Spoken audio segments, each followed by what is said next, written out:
It's been a good week. You know, I like the way the guys have prepared, and need to have a good week of preparation because I think this is a good team we're playing, and be exciting to play Saturday morning. Paul, did you kind of see this breakout season coming for Quintez this offseason? I don't know, Jason, if you ever really know what's going to happen. You don't, but you know, certainly. I thought last year, you know, he started to gain some understanding and confidence along with that, and then, you know, was having a good spring, and then obviously had a you know, a setback. But is, you know, kind of with the help of a lot of the guys on this team, has worked through that, and he'll continue to be working through that. But you know, he's a guy that brings a ton of energy, and you don't know what's going to happen, but you're not surprised by what he's doing. I'd say that probably the best way. Well, when you guys get off the bus and go through the arch and all your fans are waiting for you, that's become kind of a tradition here. I was just hoping to get your perspective on what that means to you when you see that many people show up that early before a game just to see you guys. Well, I think the one thing that comes to my mind is it's pretty neat for the players and the players' families to you know, kind of before the game, you know, get to see them. And I think for some it's just comforting to know they're here, you know, and you know, travels were safe and all that. And you appreciate, you know, I appreciate all the,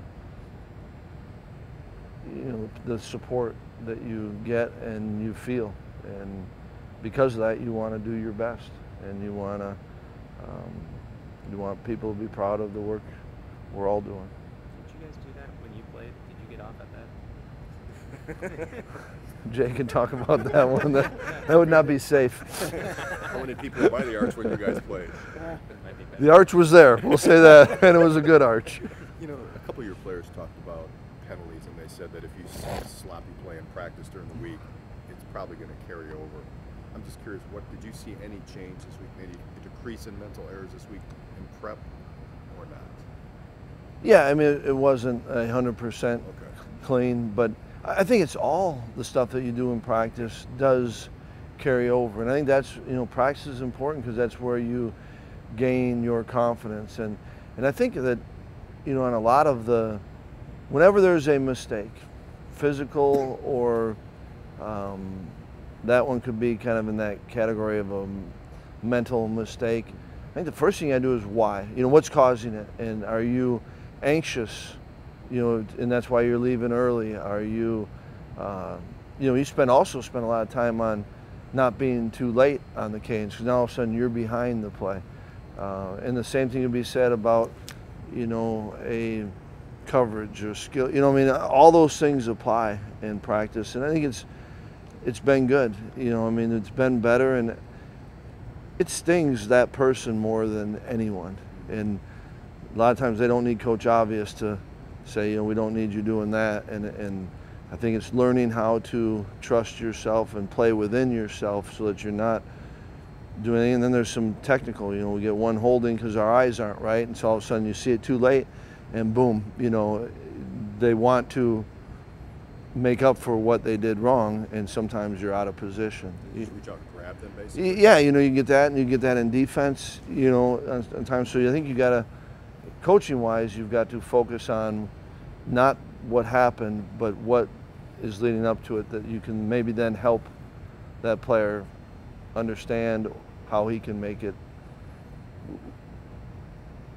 trust himself to go play the way that you got to play. You know, if you look at numbers, Ryan Conley got off to kind of a quiet start, but I know his numbers lately have been big. He had the huge play on the screen against Nebraska. Has it just been more opportunities for him, or is he just starting to play better?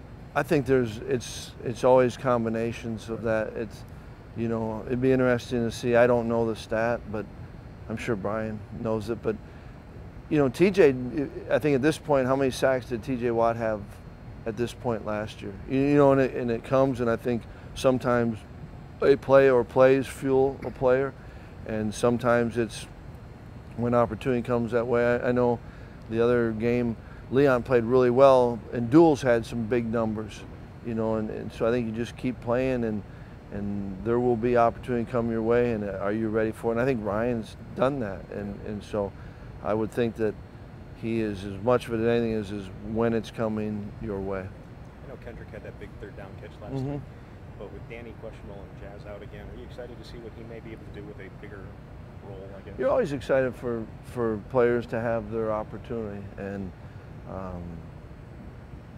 you know, he's done a good job, not just this week.